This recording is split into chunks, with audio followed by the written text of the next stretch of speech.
Hello, everyone. Thank you so much for joining us for our next Fearless Conversation.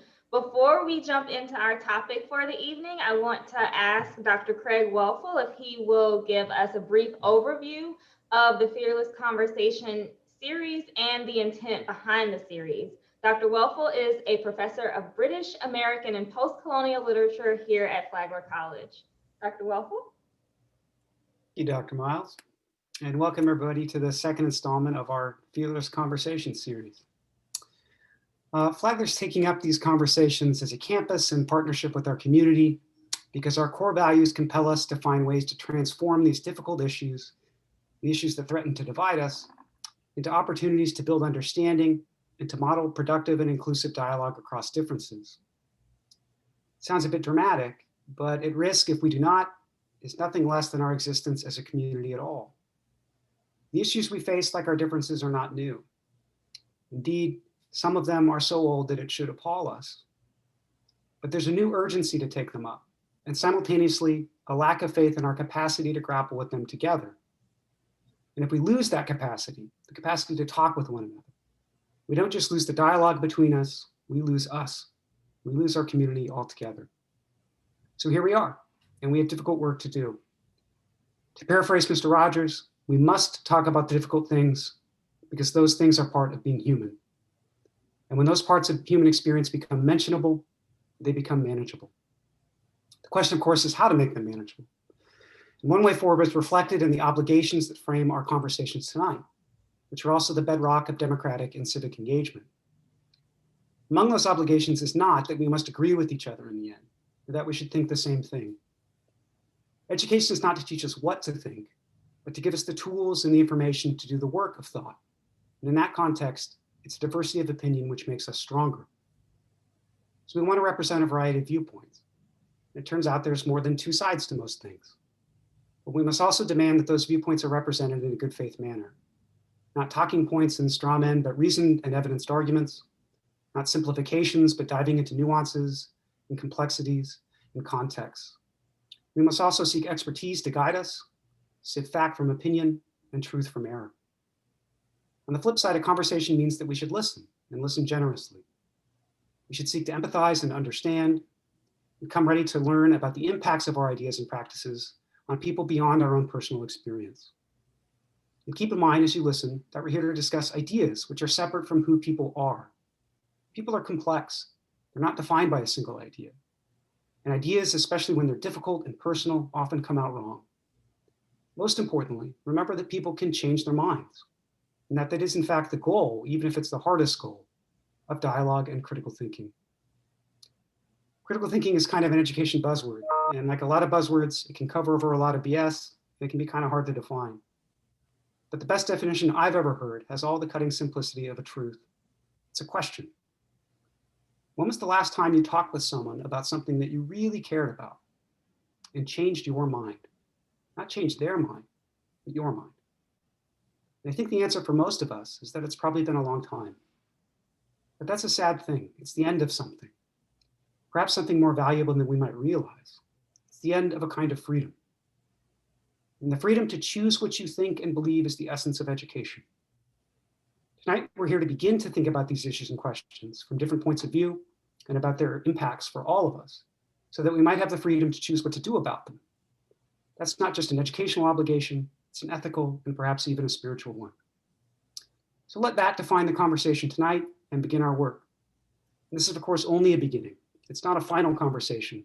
It's a conversation here that we hope will start conversations out there. So, welcome to Fearless Conversations. Dr. Miles, I leave it to you. Thank you, Dr. Welfel. So for tonight's conversation, we want you to kind of center your minds around this thought. From punitive discipline and achievement gaps to inequitable funding, institutional racism shows its face at every corner of the U.S. educational system. So for our guests tonight, we want to thank you for joining our panelists as they share facts and personal stories on the laws and policies designed to limit the educational opportunities for African Americans in the U.S., the influence of racism and negative perceptions of African American students in the classroom, and the activities our local school district is working on to ensure all students are provided equal opportunities. So to get us started, I'd like to ask that our panelists introduce themselves briefly, and I'll just call your name, and if you could begin with a brief introduction, and then we'll jump right into some of the questions.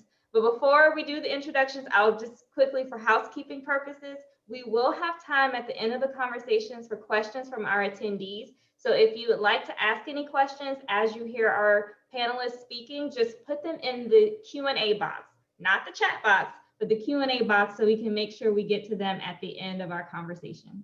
So with that, I'd like to ask Dr. Edwidge Bryant if you would begin with the introductions. Hello, everyone. My name is Edwidge Bryant. As Dr. Miles just said, I'm an associate professor and ESOL coordinator here at Flagler College. I was born in Haiti and I grew up in New York, and now I reside here in Florida. Thank you. Ms. Cynthia Williams, Senior Director for Innovation and Equity for St. Johns County School District. Will you please introduce yourself? I think you've said it. Thank you, Dr. Miles. My name is Cynthia Williams. I am a product of St. Johns County School District.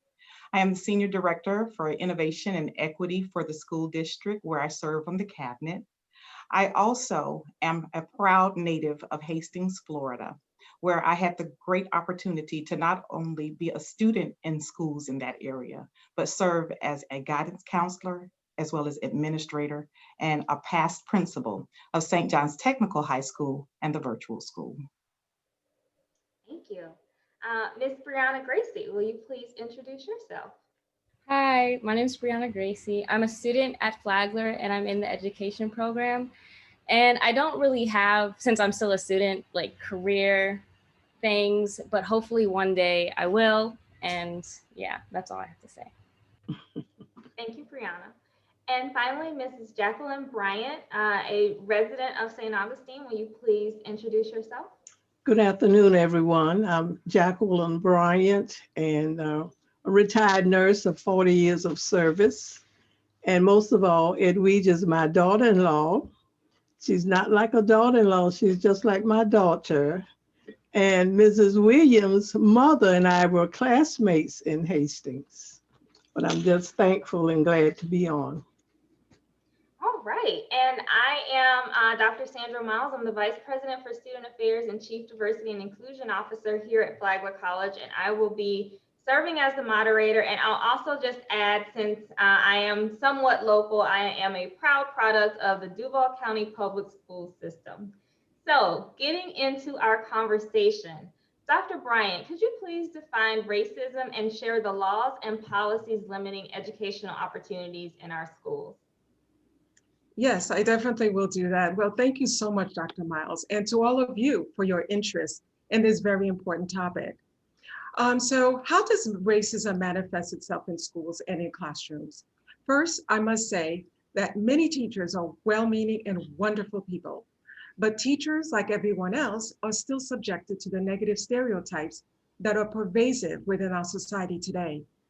When I taught at a previous institution of higher ed in New York, an in-service teacher called me and requested that I video record her while teaching to allow her to examine her nonverbal behavior towards her students. She felt confident that video would confirm her ability to treat her multicultural students equally because her class was like a mini United Nations. However, the video revealed a different behavior. As we watched her video together, she became aghast, then sobbed openly as she observed herself and her actions in that video.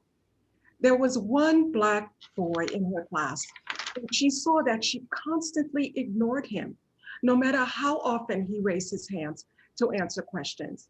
She watched as he eventually slumped down in his seat, then became silent for the remainder of the class.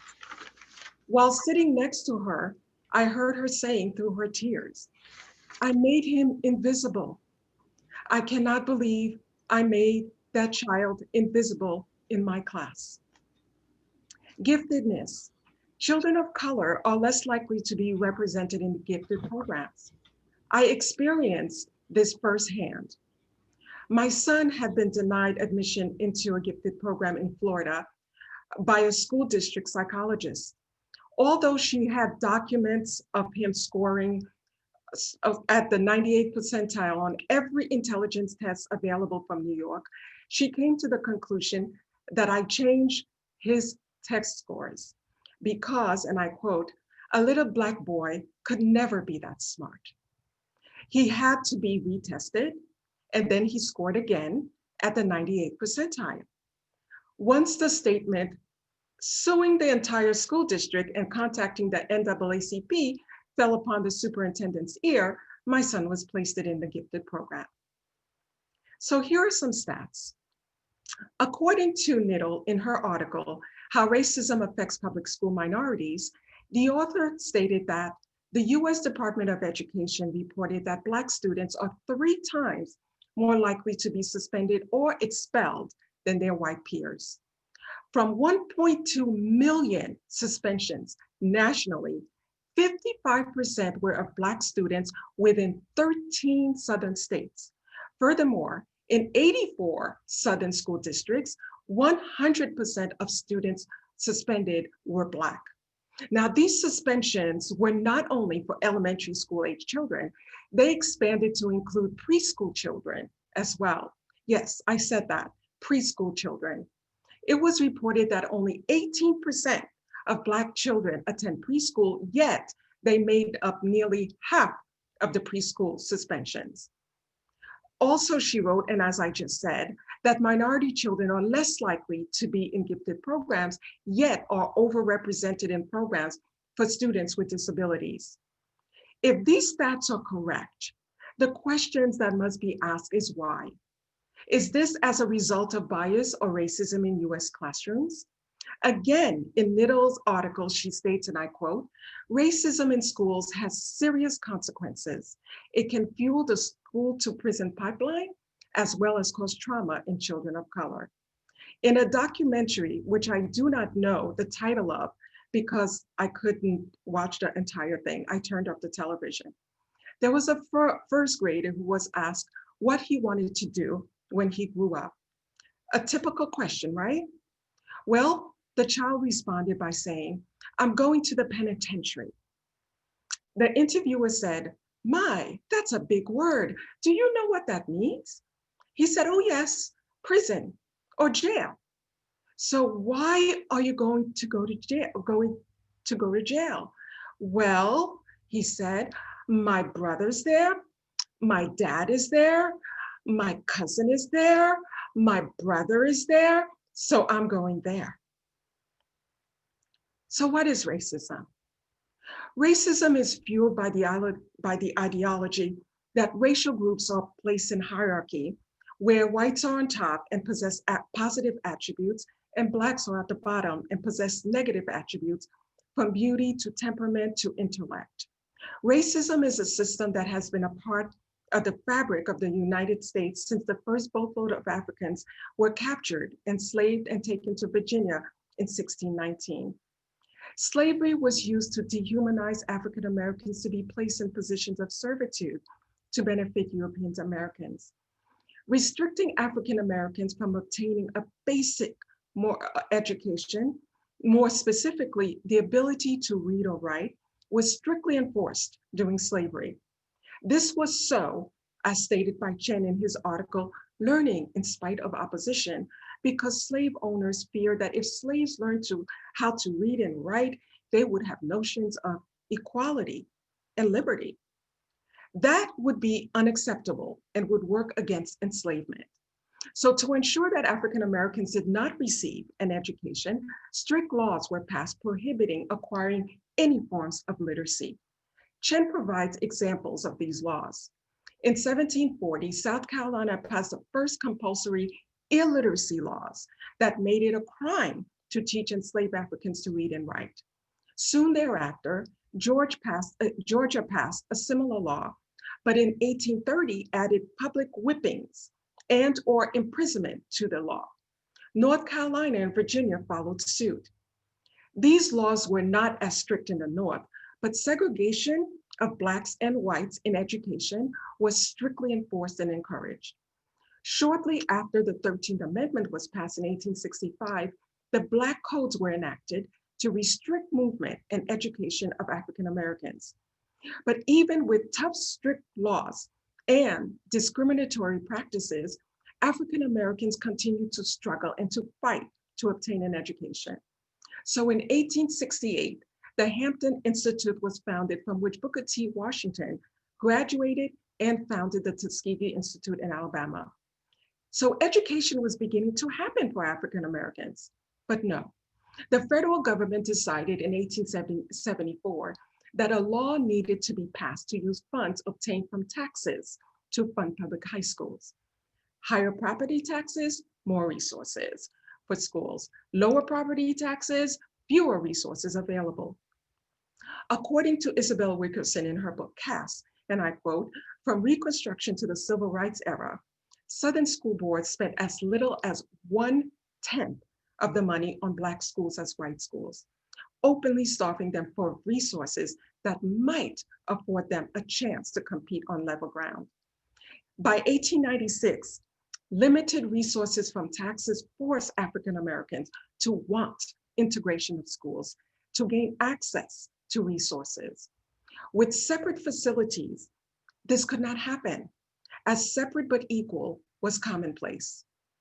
Along comes the Supreme Court case that challenged the practice of separate but equal in the case of Plessy versus Ferguson. But the court upheld that separate but equal was indeed constitutional. In that ruling, it was concluded that there was no discrimination in having separate facilities because the facilities and/or institutions were equal. It was African Americans who were placing the word inferior to their own facilities. The justices believed that it was not up to them to decide the inferiority or superiority of facilities or institutions. This ruling of separate but equal did not only remain in education, but opened the floodgates to discriminatory practices in every walk of life for African Americans, and remained in education until 1954, when separate but equal was struck down by the landmark decision, Brown versus Board of Education, and found separate but equal to be unconstitutional based on the 14th Amendment and of equal protection of the law, meaning that Blacks can now go to schools designated for whites. This decision was met with a lot of opposition, as we know. So in Cass, Isabel Wilkerson says that provides an example of a white-run school board in Prince Edward County in Virginia that delayed integrating their school for as long as possible. Then when time ran out, they chose to shut the school down rather than allow Black students into schools with white children. In 1963, as we know, Alabama Governor George Wallace prevented the integration of Tuskegee High School by surrounding the school building with state troopers. However, what's surprising is that the discussion today is that we live in more segregated times than before the 1960s. Can you believe that? Well, it reflects our neighborhoods where schools are built and school funding formulas. I do believe that funding of schools within a school district need to be more open and transparent if we are to address issues of equity in education. So now lastly, I would like to provide you with a couple of additional stories. One day, as I sat and waited to meet with a principal outside her office, I overheard her yelling at a third grade Black boy for continuing to disrespect teachers, including her, for looking down and away when speaking. She reminded him that this was not the first time that they had that conversation. After what seemed like forever, I was ushered in to meet with the principal. But before pleasantries could be exchanged, I informed her that in Haitian households, children are taught not to look at adults directly in the eyes. It is the ultimate form of respect. The boy was Haitian. So being sensitive to issues of cultural differences is extremely important. One other example. Lisa Delpit, in her book, Educating Other People's Children, provides a story where a parent consistently asked her son's teacher for updates on her son's performance in a gifted program he attended. Each time, the parent was assured that the young man was doing well, he's doing fine, until report cards were sent home and he had C's and D's. Perplexed, the parents asked the teacher for an explanation regarding the discrepancy between the updates on the progress she received and his grades.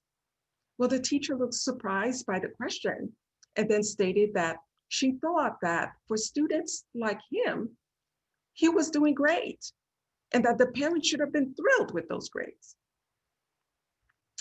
My sister, in her new book, as she wrote, Pressure Makes Diamonds, From Homeschool to the Ivy Leagues, she describes a scene when she walked with her son to a calculus class that she had just enrolled him in since he was not a full-time student at that school. Upon seeing her and my nephew for the first time, the teacher immediately jumped up from her seat and met them at the door and told her that he didn't belong in this high school calculus class because it would be too difficult for him and he would end up failing.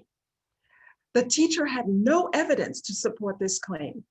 My sister sighed and then calmly informed her that her son would remain in the class. He completed the course with an A and 2 years ago graduated from MIT with a Bachelor of Science and master's degree. An 8th grade teacher in Georgia, Clarissa Renee, is often asked by other teachers, how are her kids, those kids, scoring so high on standardized tests? How is she doing this? She simply replies each time, 3 things. I believe in them. Failure is not an option in my class. And most importantly, I see them. I do not see them damaged and dangerous beings. The internalization of being dangerous beings can be seen in a New York Times video when a 10-year-old felt the need to say to others and to explain to them and said, I just want people to know that I am perfectly fine and I am not going to hurt anybody or I'm not going to do anything bad.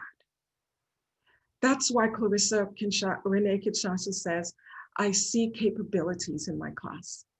So as stated by Fegan's theory, disadvantages for African Americans can still be seen in all aspects of life in US society, in laws, politics, voting, economy, housing, health, and educational opportunities. So what we need to do now and to continue to do is to ask ourselves, why? Thank you so much, Dr. Bryant. And so our attendees will be aware, today we will be utilizing a lot of personal stories because the unfortunate reality is that a lot of times when you hear just the statistics, it's hard to believe, but when you start to put faces with experiences, it becomes more real. And so I will give our panelists an opportunity to respond to everything or anything they heard from Dr. Bryant, but I'll also start with sharing my own personal story, not a long one, but in terms of the information you were giving about being in gifted programs and special education programs. So I was in private school from kindergarten through 3rd grade because I was an early reader and public school wouldn't take me, so my mom found a private school that would. And so 4th grade, I started public school, and there was a young lady in the class who I noticed every Tuesday she wasn't in class. And so I asked her one day where she goes every Tuesday, and she said, oh, I'm in a gifted program. I go and do these fun activities. And so I went to the teacher and told the teacher, I'm 4th grade. I was like, I want to go to gifted. I'm smart. And she, very politely told me that I couldn't just go to gifted and I would have to be tested and I likely wouldn't I wouldn't qualify. And I will also note, I don't know if it's a coincidence or not, but that was the first white teacher I'd ever had. And so she was very nice about it, but she basically told me I had no chance and I wouldn't let it go though. And so eventually she called my mother and my mother said, well, if she wants to be in the program, just test her. And the teacher wouldn't agree to test me unless my mother would come and sit for the test because she wanted my mother to be there to console me when I didn't pass. And so I took the test and I passed and I was placed in the gifted program. And I was in the gifted program in 4th grade. I was also in the gifted program in 5th grade. And then when I went to middle school in 6th grade, I was put in special education. And no one said you're in special education. I just knew that I was in a classroom. One of the things I was excited to go to middle school about was because that was when you finally get to change classes. But I noticed that I was not changing classes. I was in the same room all day long. And so I went to the teacher and I asked, I was like, is this well, our slang, we called them box classes. I was like, is this a box class? And she's like, no, you all are wonderful, talented students. And I was like, okay, I'm sorry, is this special education? And she's like, well, you're all special. And I said, okay, that's nice, but why are you spelling 4-letter words for us in 6th grade? And she wouldn't give me a straight answer. And so I left class that day and went and sat in the vice principal's office for about 3 days straight until someone explained to me why I was not changing classes. And then after the 3 days, when someone finally talked to me, it was actually me and another student, and they said, oh, there must have been a mistake. And then we were transferred and placed on the honors wing. And so at the time, I didn't realize that I was advocating for myself or that I was doing anything important. But I often, now as an adult, I often wonder, where would I be if I had not been an advocate for myself? The story about 6th grade, my mom didn't even hear that story until I was in high school. She was like, what happened? Because I was just so focused on, I got to get this straightened out for myself. So anyway, I shared that story as a way to make it real, that these are not just numbers. This is not just a scenario where people are complaining about overrepresentation in certain areas and underrepresentation in other areas. This is really happening to real people. So for our panelists, do you have any response to some of the information that was provided by Dr. Bryant?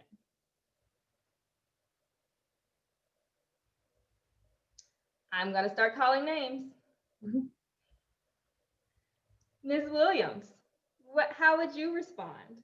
Somehow I knew that you were going to do that.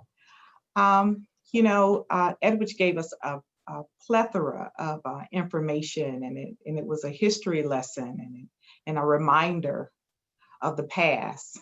And until we understand the past, we can't prepare for the future. And I am hopeful that the information that we will provide here today will give educators an avenue to move in the right direction. And that's through understanding and awareness. So I'm going to close with that because I'm sure I'll hit upon some areas when I do my presentation.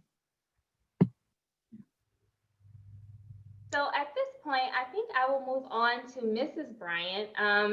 As you indicated earlier, you're a retired nurse of over 40 years and a St. Augustine resident. Could you please share your story of going to school in Hastings and St. Augustine from 1940 to 1953? Okay, before I do that, in response to Dr. Bryant, I think the way we were treated, and came here as slaves, and they just assumed that we didn't know or could not be smart. And that's why they didn't even think before they found out how educated, how smart you were. Okay. First, let me thank the committee for inviting me to share with my experience in attending school in Hastings, 1st grade through the 9th grade. There was no kindergarten. The name of the school was Walter E. Harris, and it was 1st through 12th grade. An all-Black school, as you know, where the teachers really cared about the students. They loved them. They made you learn. It was like a village. And my aunt, who helped to raise me, was a teacher at Walter E. Harris School. She taught 2nd grade. And the thing that really got me, not until I was in middle school to realize what was going on, we had to walk to school. There was no bus for the Black students. And it was only approximately 1 mile from where we lived. But no buses for the Blacks, the white students were bused to school. And we wondered why we didn't have a bus to take us to school, why we had to walk. And like I said, we really weren't happy about the situation because we didn't know any difference. We weren't, taught about the difference between being a white student and a black student. But we were happy about the situation, like I said, because we didn't know any better until we got approximately into middle school and we realized what was happening. And the other thing is, we didn't get any new books. The new books were sent to the white school. Then we would get them after they finished for the next year. Sometimes the student name would be written in the book. Other things were written in the books. But we just, like I said, that's all we knew. And that we were just happy until we learned better later. If there were any programs at night at the school, we had to walk back. And a friend of my aunt, who was also a teacher there, she had an old small truck, and she would give us, my brother and I, a ride back to the school, back home after the programs or whatever was going on. If it was a night program or a game or whatever, she would give us a ride back home. And I often wondered, I say, how did we see how to walk at night? There were no street lights. So I said, I guess the moonlight. But one of my teachers is still alive. Her name is Miss Johnny Mae Van. She taught algebra. She's in a nursing home, but her mind is better than mine right now. But like I said, the teachers made you learn because they cared and loved and they treated you like you were their own. Okay, I attended, my aunt was transferred from Hastings to St. Augustine at number 6 school, which was on the west side here. And that's why I ended up in St. Augustine attending Excelsior School, the 10th through the 12th grade. And the class was into 2 groups because there were too many students for one class. But it was a little more up to date than Hastings School. I don't know why, but I just always said Hastings was like a little country school and St. Augustine was updated. But we still got the love when we moved to St. Augustine that we did in Hastings. And I still had to walk to school, but I was only 2 blocks. My aunt's house was only 2 blocks from the school, and we lived on the same street. And that school now is the Excelsior Museum on M.L. King Avenue. And I just want to say, I think segregation, when they started blacks and whites going to school together, I don't think the students got the love or attention that they did when it was all black. Because like you said, they assume you didn't know or you couldn't make an A in school. So that is my little story. But I thank God for the teachers that did teach me. Thank you. Thank you, Mrs. Bryant. And actually, your story reminded me of some of the stories I heard in my own home from my great aunts who were educators, and they agree with you that the end of segregation was positive in the sense that, and you didn't say this exact statement, but positive in the sense that students got access to resources, but harmful in the sense that students lost the love and care that they received when schools were segregated. So now I'm going to ask for Brianna, as a student here at Flagler College, what are your thoughts? Would you like to share with us any of your experiences? Yeah, I was having trouble unmuting, sorry. Okay, so yes, I'm going to, okay, I'll just start. So I would like to start out by saying that the topics and events I'm going to address do not define the experiences of all who encompass students of color. And I feel as though racism experienced within the educational environments are not always as blatant and out there as you may expect or may assume if you have not experienced it especially. However, that does not mean that other students of colors are not experiencing blatant racism. So, for example, one may experience the systematic racism that exists within our current societal structure, or may have a teacher who consistently uses microaggressions towards them. There are a wide array of experiences to hear and learn from, and on top of that, I would also like to add that because I am a light-skinned woman, my experience in growing up have been greatly impacted, and I'm not here to deny that. It is a fact that darker-skinned Black women face greater challenges that I highly recommend you educate yourselves on if there is a lack of knowledge there. And I would like to begin by just discussing some of my everyday experiences at my high school in the US. It's only a little bit. Oops, sorry. So every day, I went to Mandarin High School in Jacksonville. And at that school, when I was there, every day there was a cluster of those big and loud trucks, and they would always park together, and they would ride in together and ride out together, and they would always fly their Confederate flags every day in the school parking lot. And I also remember that after Trump was elected in 2016, a decent majority of the students decided to carry around their Confederate flags and Trump flags around school that day and run around and be all happy about that election. And personally for me, it was kind of discomforting.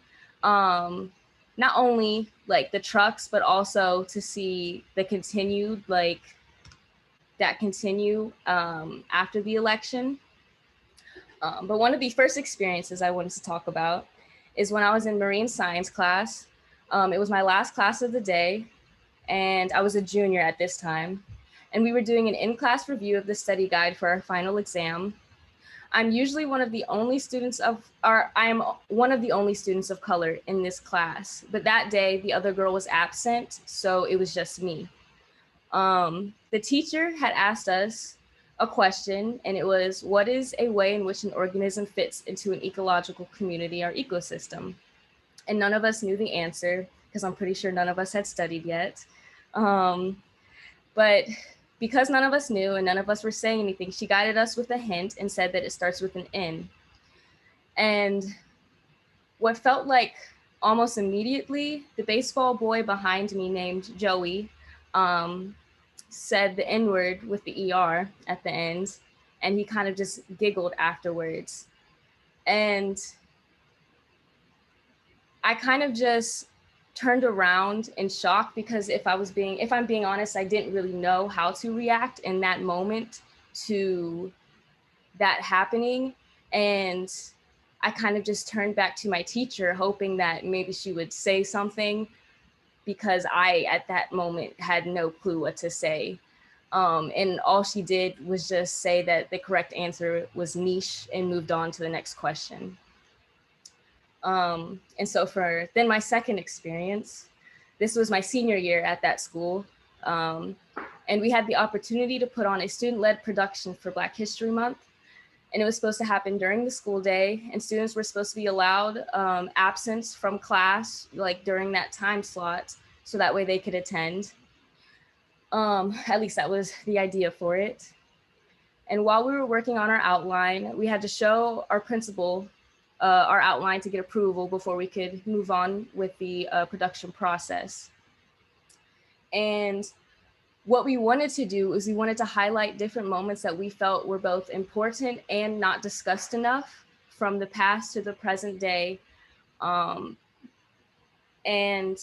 it kind of shocked me, because our original draft of the outline was met with the advice to, basically she said, stick to topics like MLK, which personally felt kind of diminishing of Black history, especially given that this was supposed to be an opportunity to educate our school community on Black history.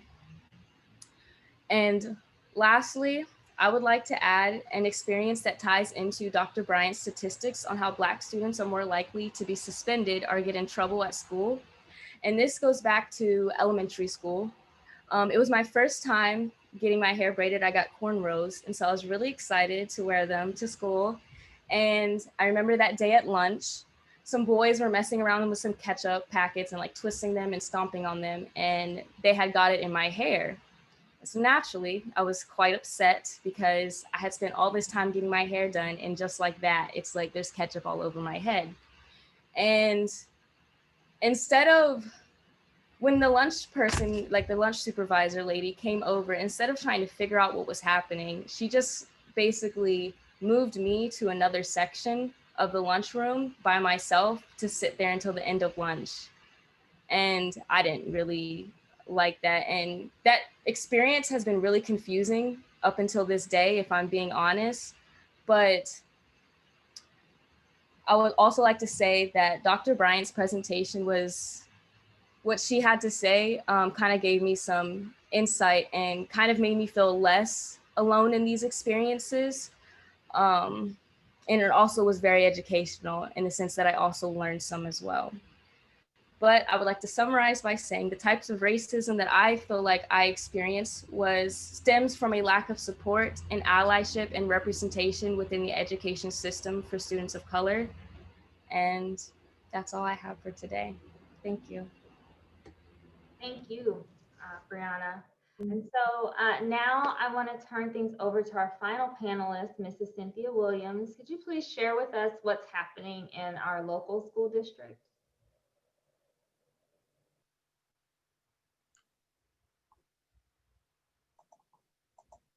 Okay, good evening, everyone. Can you hear me okay?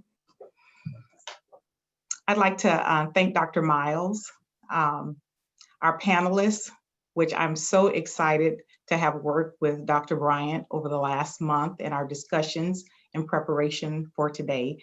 And Mrs. Bryant, who is my mom's classmate, I must share that I caught that eye when I called Dr. Bryant by her first name, and I'm making my honest and open correction before you today. I'd like to thank Beth and Brianna, just share with you that you are not alone. And the experiences that you have shared have given me the motivation to continue the work that needs to be done within our communities. So I'd like to just thank all of our panelists and President Joyner for leading us in this direction. Today, I'm going to have the opportunity to talk to you about some needs we have in our district to bring awareness to implicit biases and disproportionate student data as it impacts minority students throughout the country, as well as our school district. I'd like to also share some of the strategies that the St. Johns County School District has implemented and the progress that has been made to ensure equity, access, and success for not only African-American students, students of poverty, underserved populations. While we have made some great strides, we still have a long way to go. I'd like to start by sharing what I'm grateful for. And I try to think about the good. And if I'm thinking about, as many teachers, if you come and you think about the good, then maybe we can't always focus on allowing the bad to take place. I want to focus on solutions. With that said, I'm grateful to Superintendent Tim Forson, who has taken on the reins led by Dr. Joyner, because under Dr. Joyner's leadership, Mr. Forson has continued to collaborate with diverse community leaders through the Community Connections Group that gathers to share ideas or concerns within our educational community. Mr. Forson continues to lead a diverse student advisory group who they come together from all different backgrounds. Our students are able to share ideas similar to Brianna and concerns that they have at their respective schools, and we develop strategies and support for their needs. Our Superintendent Forson has also created a minority team of administrators to hear any concerns and listen to strategies we as a district can utilize to move forward and support administrators to ensure success for our students. He challenges principals, yet he allocates additional funding to underachieving areas in our district. Thank you to the school board and Mr. Forson for allowing those additional funds to work with those students, specifically our level 1 students. In his mindset, it has been, we are not number 1 until all students are able to close the opportunity gap that many face without these resources. I like how former students refer to our superintendent as Coach Forson. They know that he genuinely cares about all of our students. So last year, the district implemented the Unity Cohort Team. This group is comprised of teachers, district staff, and administrators from diverse backgrounds. Working with all of these teams, we found that there was a call for a greater sense of cultural responsiveness and awareness of others in St. Johns County. The appointment of Senior Director for Innovation and Equity is yet another response to those calls. I'm still trying to understand that senior piece. I don't know why they're calling me senior, but great strides. We made a few steps, but we still have a long way to go. Of course, the elephant in the room is racism. I must admit that the word racism is a difficult conversation for even me to hold. Therefore, I understand how others have reluctance when the topic comes up. When we face those challenges, we try to be honest and never putting others down from where they are in their journey. Dr. Bryant mentioned a definition for racism. I'm going to have to go and refer also to a former rattler, Dr. Ibram Kendi, who defines racism as one who supports a racist policy through their actions or their ideas. Kendi also defines anti-racism as one who supports an anti-racist policy through their actions or ideas. Our panelists have shared laws, past and present, policies and experiences, along with perceptions. So no, I'm not an expert on this. I have my own experiences, and my experiences define my perception or understanding of a situation. What I want you all to acknowledge is that we all have biases. We need to be aware of them. We need to listen, learn, understand others in order to move forward. That's why in our district, we provide training. Our Human Resources Department has engaged trainings for administrators, district staff, teachers, and monthly professional development. We read from the book studies for Dr. Muhammad and Dr. Cherokee Holly, books about the will to lead and the skill to teach, and its response to teaching and learning. They serve as a foundation to engage our district staff in those fearless conversations to bring cultural awareness in our schools. So regardless of race, religion, or sexual orientation, the book has 4 themes for all. We need to validate students when we encounter them, affirm them, build them up, and bridge through relationships with students and staff to create a more culturally responsive school environment. What I like about one of the main ideas of the book is it speaks to outrageous love. When you have good in your heart, and I hope that all of our teachers have good in our heart, it is hard to do harm when you're not aware. I want opportunities for teachers to be aware of their biases. So our focus is awareness of implicit biases and how they may be perceived as systemic racism. Other authors like Cobb and Kronapple say that if we treat everyone with dignity and honor each and everyone's backgrounds and cultures, we can create a positive learning environment for our students. Here's an example. If you have a student and they're angry and you're dealing with them, if you understand the student's background and situation, you validate, affirm, build, and bridge in relationship, the call to the dean or the YRD may have a different outcome.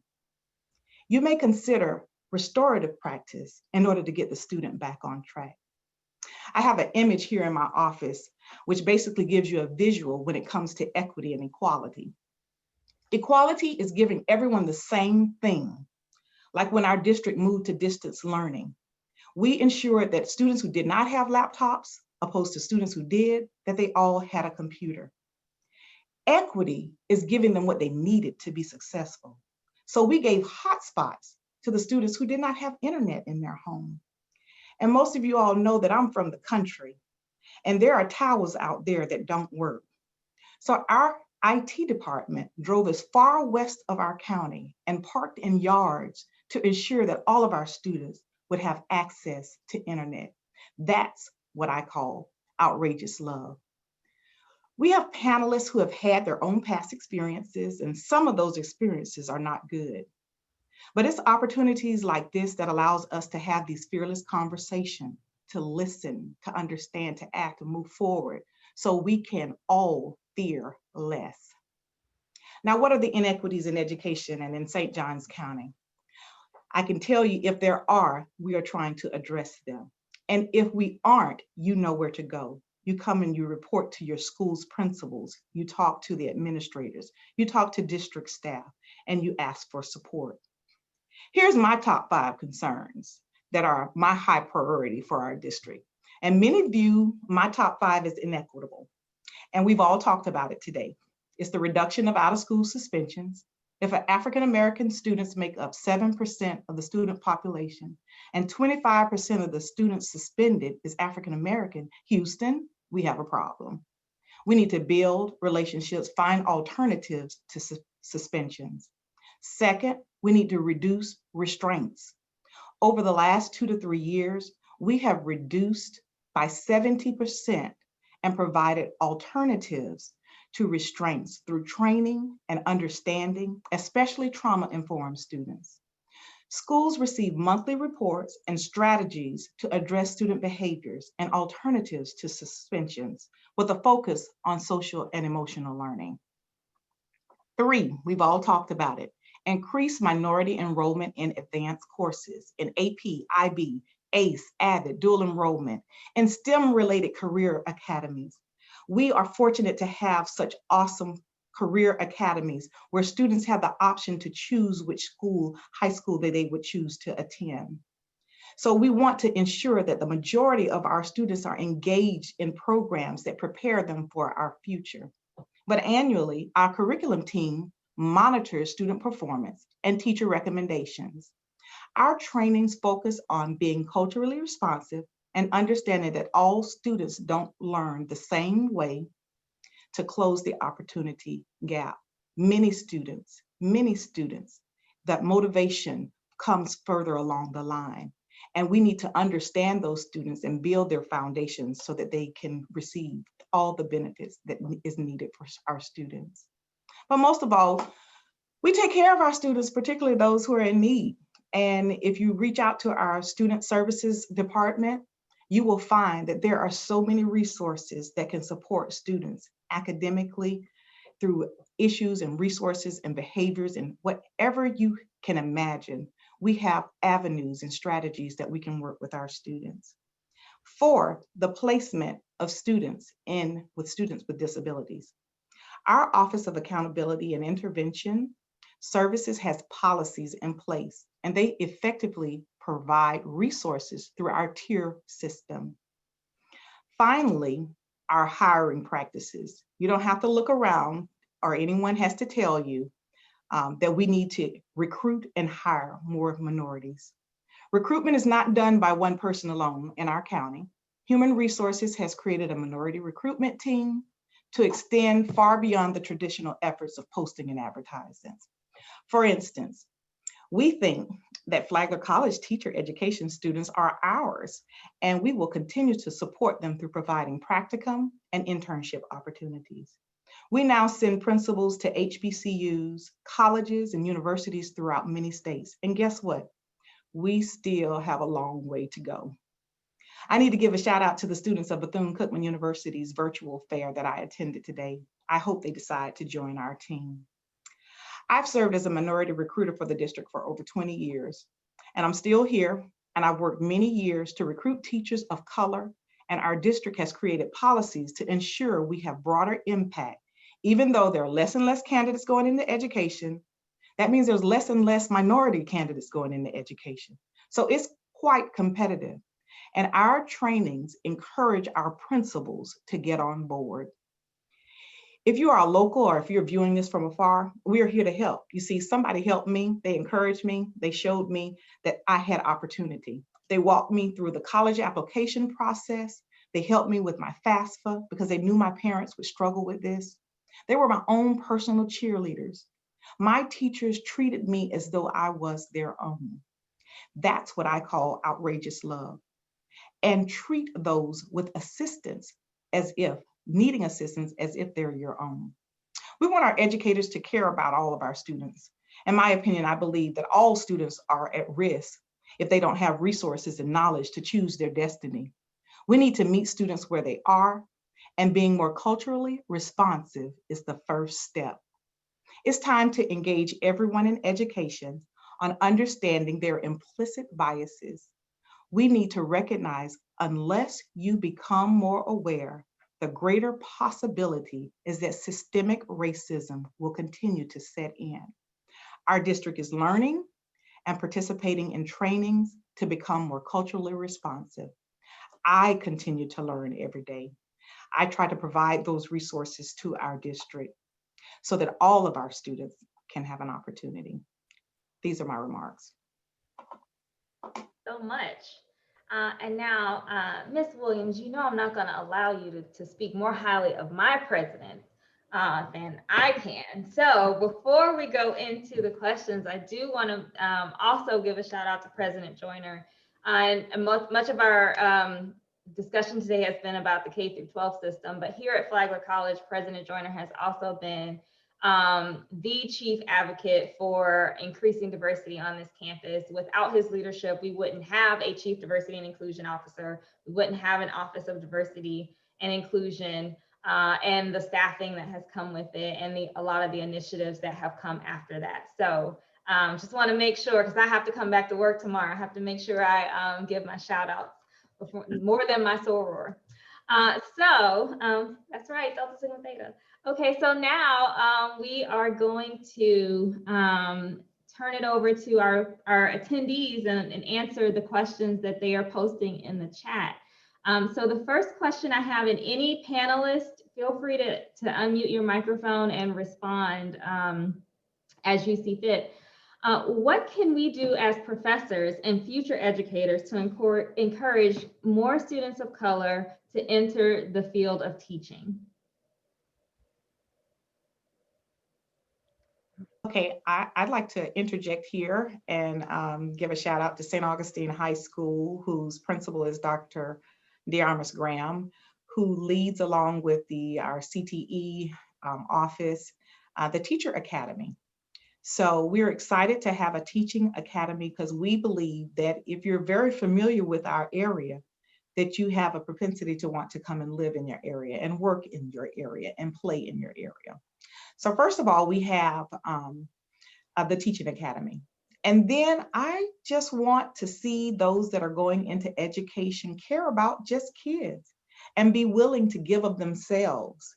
So I have, and I can attest that for 31 of my years, there has not been a year that I haven't put kids on a bus to take them to a football game or to visit a college or to even see a steps show, or to take them to find out about career and technical programs in engineering.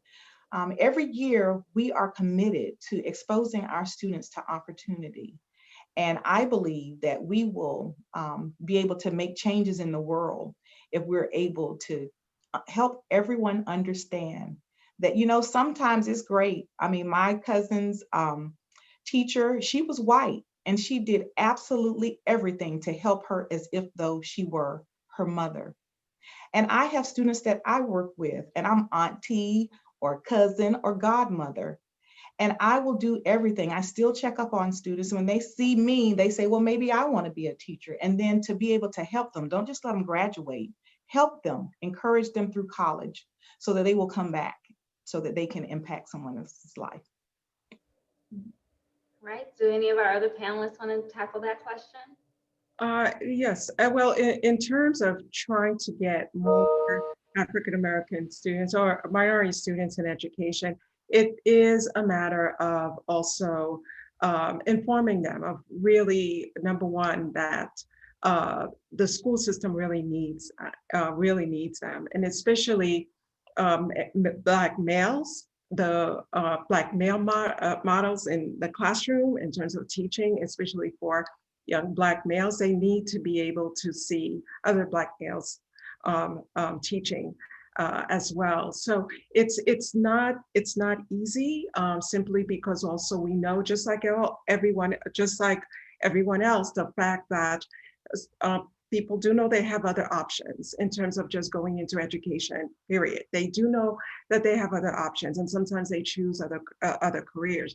But to be able to demonstrate and show them the impact that they will have on someone else's life. And I think that discussion really needs to happen, even with high school students getting ready to go to college and going to colleges, and letting them know how important they really are. And this is something that I tell my students all the time, and they know that. And I tell them, like, being a teacher is just the best. I also tell them that they're the keepers of knowledge, as Brianna knows, that they're the wisdom keepers. So to definitely show the positive aspect and letting them know how important they are really, and how important they will be in the lives of the children that they will teach. It's not easy, but I think having them also come to the colleges and meeting with professors of education, and sitting and sharing with them and so forth, perhaps that will help a little bit. Go ahead, Brianna. I would just like to kind of basically just confirm what both of them just said, because as a current future educator, I can say that one of the things that really helped me, like, for sure know that this is what I wanted to do is, one, when I was beginning my classes, kind of to get a background knowledge on what I would be doing as an educator, to know that I will be able to, like, have this effect and make this difference in my classroom and in the educational environment, as well as being kind of uplifted and encouraged by my professors throughout this experience, have all, like, come together to really just help me continue on this path. And I think that those two things are very important, the encouragement and knowing the difference that you're making. Thank you. So we are at time, but we do have a few more questions, and so I want to try to ask them. So if our panelists will stay for a few more minutes. So this next question, it's for anyone. As we battle racism in education, which do you think is easier to achieve within schools and among students? Tolerance or acceptance? When would you begin to have these conversations within schools, whether elementary, middle school, or high school? And what expectations would you have for students of certain ages and grades? And before, I'm going to take a liberty, right? Before the panelists respond, I'm going to ask for the people listening. If you walked into a room and someone greeted you with, "Hello, I look forward to tolerating you today," even if they said it with a smile, would you feel that you were welcome in that space, as opposed to being greeted with the knowledge that you were going to be accepted in that space? And I recognize that the question asked about which is easier, but sometimes it's important to do the hard things so that we get to the best outcome. So to our panelists, what was your response to this question? Just for clarification, is it asking, is it better for tolerance or acceptance on racism in education? Or the question is, I'll just repeat it, as we battle racism in education, which do you think is easier to achieve within schools and among students, tolerance or acceptance? Of racism? Right. Well, tolerance. So basically, you don't want to have the racist outcomes. So should we teach people to try to be tolerant of different races so that we don't have these racist outcomes, or to be accepting of different races? Okay. If it's well, definitely accepting. I mean, tolerance is it's enough. It just wouldn't be enough to move us forward as a society. And that's a big problem as well, because according to the research, oftentimes sometimes African American students also sometimes feel as though they're being tolerated, and tolerated is different. Tolerance is, it's not, or being tolerated. It's just not enough. As I said, that you do need to feel that you're accepted, and having students understand what it means to feel accepted, or accept others. To me, it's just, it's the most wonderful thing. And what I usually share with my students also is that I tell them that, you know, at the end of the day, looking back on my life, you know, a few years, you know, years from now, and I'm looking back on my life, what I'm going to be most happy about is that I think I would say that I have lived a fulfilled life, and not in the sense of material possessions or anything like that. It's because what I live by is my ability to really and truly be interested in other human beings. So every day I wake up knowing that I'm going to explore the beauty of Brianna, because there's so much I don't know about her, and I want to know about her. So settling in a society, if you decide that you're going to settle for, let's talk about just accepting, let's just accept, it sounds as though, given human nature, perhaps that's the easiest thing to do. And let's just go with it, because that's probably all that we can probably hope for. But as a society, we shouldn't limit ourselves that way. You know, we shouldn't. We should try to maximize our living, if you will, so that we get the most out of life. And teaching people just to simply accept, I think that would be, I think that would be a shortcoming for us as a society. And just want to add a very quick point to the previous question, and this was what I was going to say also, in terms of students, recruiting more students for education, I neglected to say that I think that once African-American students, minority students in general, once they have better experiences as students themselves, that will encourage them to want to be teachers. But the experience as students must be a positive one, and then they'll see it as a positive thing for them to also pursue. So that's also very important in terms of getting them more in the field. Thank you.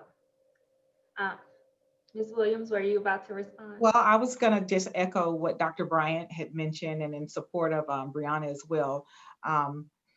You know, that's what we teach. You know, one of the first and most important things for me, honestly, is just to be kind to all students. When our students are getting off the bus, I want to hello. I want to look students in the eyes and see that they're okay.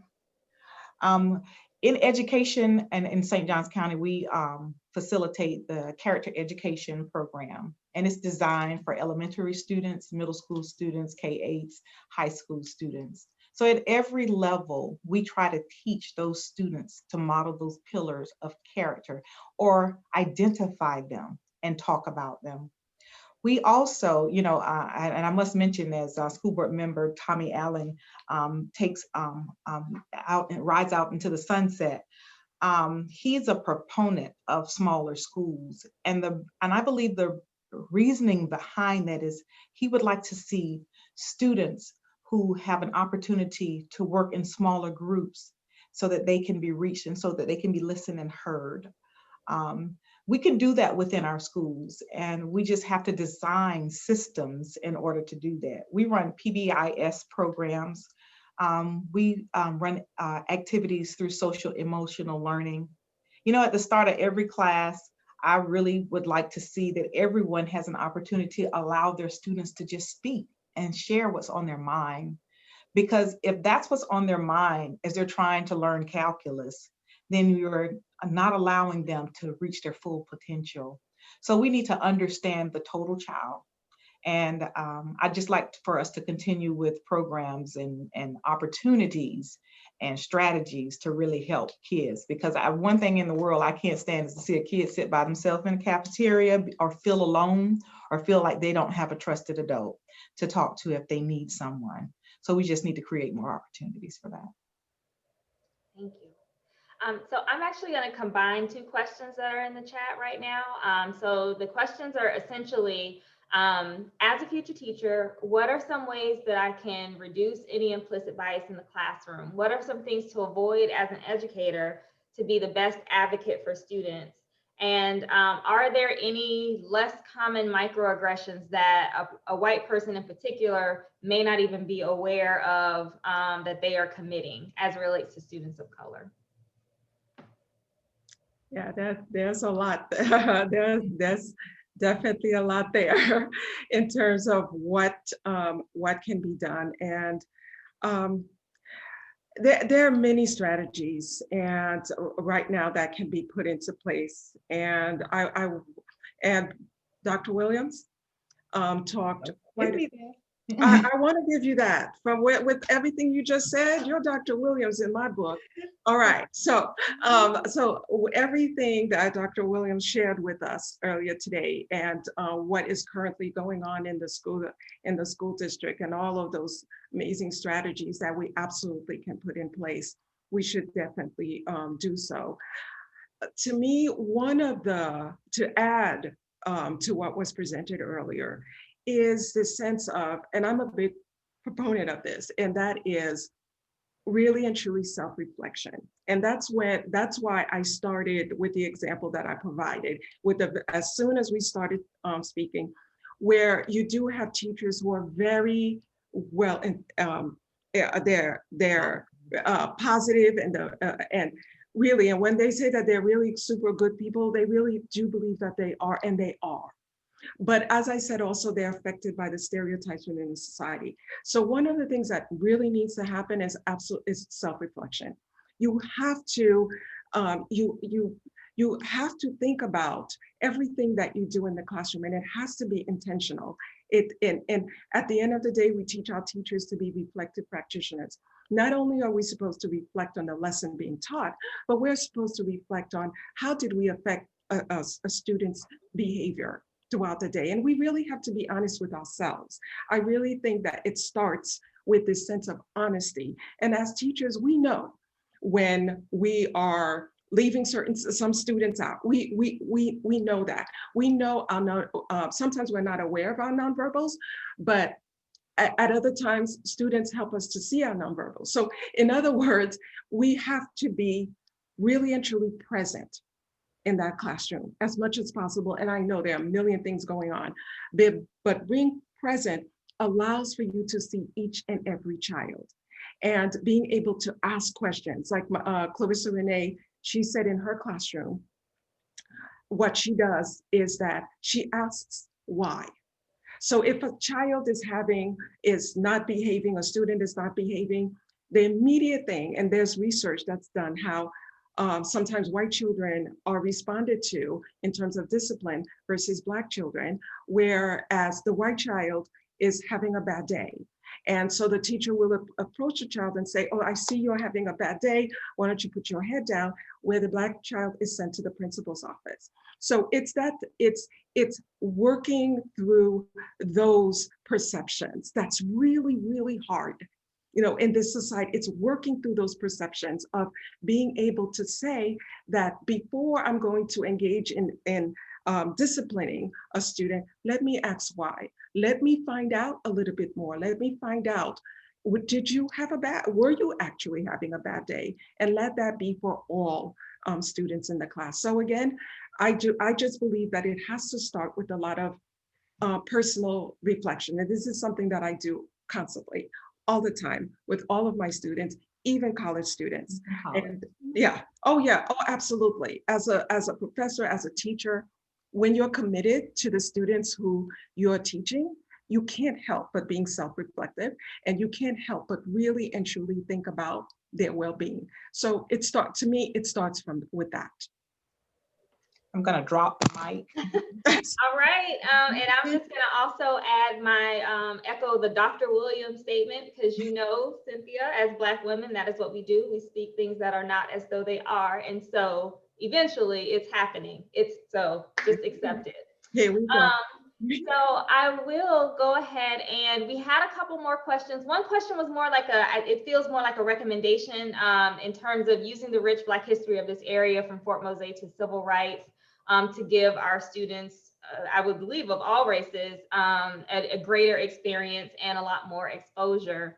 And then there were a few comments and additional questions related to the emphasis on tolerance. So I will just encourage our attendees to really engage in some self-reflection, as Dr. Bryant has said, and really think through how has a focus on tolerance or a perception that tolerance is a legitimate form of engagement impacted the way that that maybe you've engaged with people who are different from you. And something I like to say when I'm talking through this with people is that, you tolerate the person who raises their hand 1 minute before the bell rings. You have to tolerate the color of someone's skin. That's an internal issue that you really need to talk through with yourself. So I will ask if Mrs. Bryant, who's been very quiet, do you have any final thoughts or comments you'd like to share before we close this out? It's one thing I thought about. It really should be done at home, but what can you do with the students, teaching them about respect? I think that's why a lot of students don't want to go into education, because of the way that they are treated when they're trying to teach the other students. I mean, the students don't have any respect for themselves, let alone the teacher. So is there anything we can do in reference to teaching them how to respect themselves and others? I think constant feedback and accountability. Yeah, and a lot of what Dr. Bryant shared with us, and we teach, it is one of the pillars of character under character education in St. Johns County. So just being aware, helping kids to understand, that's what you did. Oh, you gave him an opportunity to have a chance. So you're respecting that student's right to be able to do that. There are a lot of things that are happening with social injustice at this time, and we have to recognize that students, they have a voice, and we need to respect those students, and then come back and talk to them about why we're trying to respect their thoughts and ideas and voice. Absolutely. We have to engage in these difficult conversations with fearlessness. And I don't think it matters the age of the person. Young people, kindergarten age students are way more perceptive than you may think. So talking to young people or human beings of all ages with respect and with care and with honesty is kind of the way that we continue to make strides with eradicating some of the issues that we've been talking about today. So I want to thank the speakers and our audience for being here today, staying, a little longer than we initially expected, but these conversations are so good. We're probably going to have to make them like 12-hour conversations in the future. So thank you all so much. And I also want to invite our attendees to join us for our next conversation on Thursday, November 19th at 5:30 p.m., where our panelists will tackle the topic of the 2020 election in perspective. Whew. Right. So looking forward to that fearless conversation for sure. So everyone, thank you so much for being here tonight. Have a great evening and keep the conversation going at home. Thank you for having Thank you, me. Dr. Miles. Yeah. Brianna, come to St. Johns County and teach. I'll think about it.